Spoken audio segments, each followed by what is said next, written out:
நீங்க பேசணும் ஒரு நாள், இன்னொரு 2 மணி நேரம் மாணவர்களுடைய கலை நிகழ்ச்சிகள் நடத்தி கொடுங்க அப்படின்னு கேட்டாங்க. அந்நியாருடைய அன்பு கட்டளை மீற முடியாது.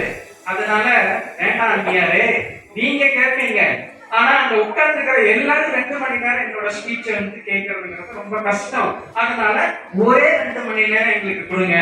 முதல் 1 மணி நேரம் நான் பேசிடுறேன், அடுத்த 1 மணி நேரம் என்னுடைய மாணவர்கள் கலை நிகழ்ச்சிகள் நடத்தணும் அப்படின்னு சொல்லி அப்படிப்பட்ட ஒரு அன்பு அழைப்பு, அன்பு கட்டளையை என்னால தவிர்க்க முடியாததுனால இன்று உங்கள் முன் இந்த பக்தி திருவிழா மேடையில் சொற்பொழிவாளனாக நான் இருக்கிறேன்.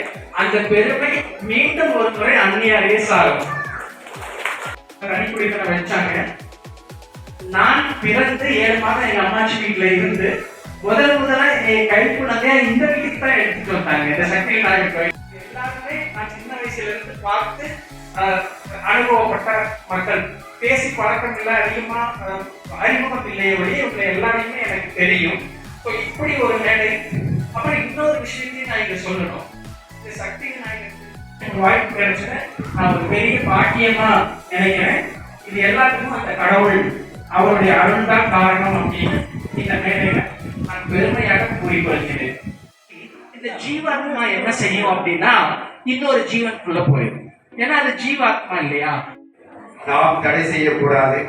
ஆகவே அவர்களுக்கு உங்களுடைய அதிகபட்சமான கைத்தட்டல் மொழியை எழுப்பி அவர்களை வருக வருக வருக என மீண்டும் ஒரு முறை விழா குழுவின் சார்பாக வரவேற்கின்றோம்.